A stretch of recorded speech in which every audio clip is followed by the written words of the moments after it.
Ever wonder what happens after the epic battles are won? After 25 chapters, Gege Akutami's follow-up to Jujutsu Kaisen, titled Modulo, has reached its conclusion. Set 68 years after the defeat of Ryomen Sukuna, Modulo introduces a new generation of sorcerers alongside powerful alien adversaries known as the Simurians. The sequel attempts to recapture the magic of its predecessor, delivering stylish action and hype-filled moments. However, like the original, it struggles with a final act that leaves some questions unanswered. At least this time, it manages to offer a satisfying, happy ending, and sequels are tough, especially when a beloved character takes a supporting role. And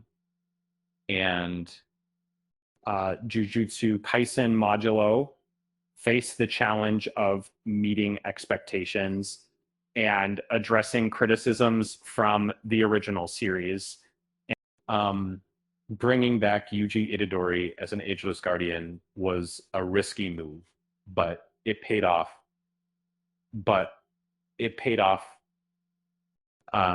Seeing him grapple with the same burdens as Satoru Gojo provided a compelling contrast to his former die with friends mindset.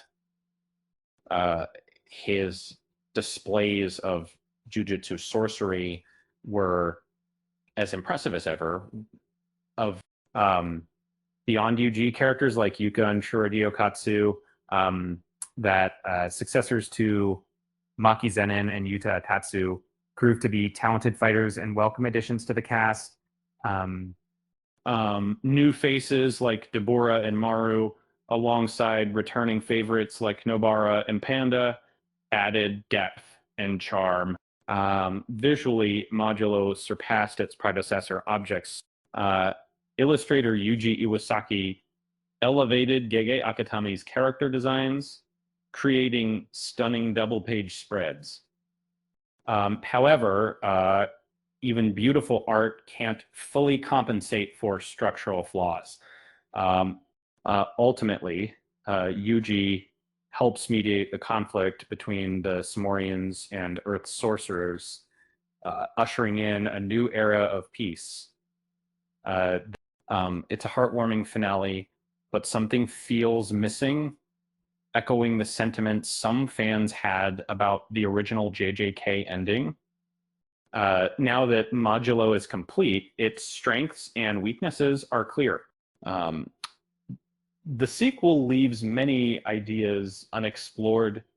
The conclusion to Deborah's arc feels abrupt, and several plot threads like Yuta's ring and the mystery surrounding his father remain unresolved.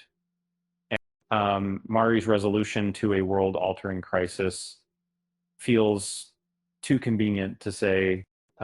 Even mysteries surrounding the origin of the series are left unanswered. It's clear Gege Akutami is still developing as an author, particularly in pacing and large-scale narrative structure.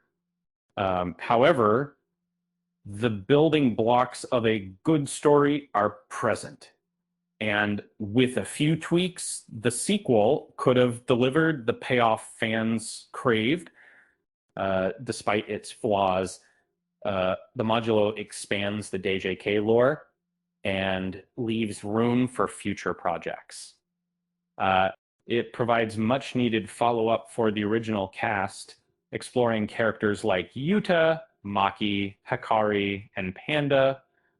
The final panel even hints at a romance between Deborah and Kyoko Tomoe, potentially setting the stage for a new spin-off.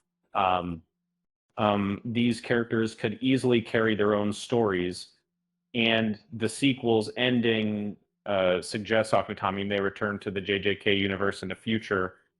After all, the possibility of Yuji and Sukuna reincarnating leaves the door open for more adventures. Despite any shortcomings, Jujutsu Kaisen Modulo was a fun, limited run sequel that succeeded where many others fail, and arguably brought a true end to Yuji's story while giving birth to a new generation of characters capable of carrying the franchise forward. And speaking of carrying things forward, did you know Gege Akutami once expressed a desire to work on a comedy manga?